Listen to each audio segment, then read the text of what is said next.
आता पाहूया टॉप 9 महत्त्वाच्या बातम्या। पुण्यामध्ये इंधन दरवाढीच्या विरोधात मनसेचं आंदोलन। बैलगाडी घेऊन मनसे कार्यकर्ते रस्त्यावर उतरले होते। आक्रमक झालेल्या मनसे कार्यकर्त्यांना पोलिसांनी घेतलं ताब्यात। सोलापुरात युवक काँग्रेसचा भाजप कार्यालयावर मोर्चा। नीट पेपरफुटी, इंधन दरवाढ विरोधात काँग्रेसचा मोर्चा। प्रणिती शिंदेवरील वादग्रस्त वक्तव्याविरोधात मोर्चा। बीडमध्ये भर रस्त्यामध्ये तरुणीने थोबाडीत मारल्यानं तरुणाची आत्महत्या। अपमान सहन न झाल्यानं तरुणाची गळफास घेऊन आत्महत्या। बीडच्या मोहामधील धक्कादायक घटना समोर।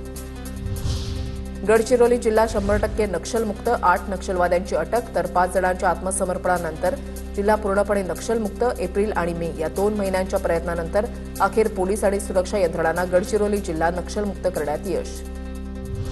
उन्हाळी सुट्ट्यांमुळे पर्यटन स्थळांवर मोठी गर्दी। सिंधुदुर्गमध्ये झिप सायकलिंगला पर्यटकांची पसंती तर महाबळेश्वरच्या वेण्णा लेकजवळ पर्यटकांकडून घोडे सवारीचा आनंद।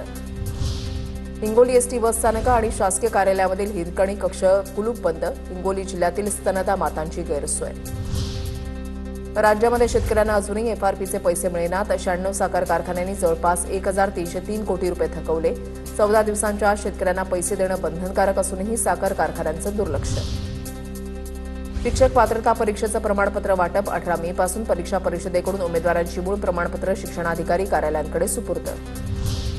पंढरपूरमध्ये विठ्ठल दर्शनाच्या नावाखाली काळाबाजार झाल्याचा आरोप। दर्शनासाठी प्रतिव्यक्ती 200 रुपये घेत असल्याचा कथित ऑडिओ क्लिप समोर।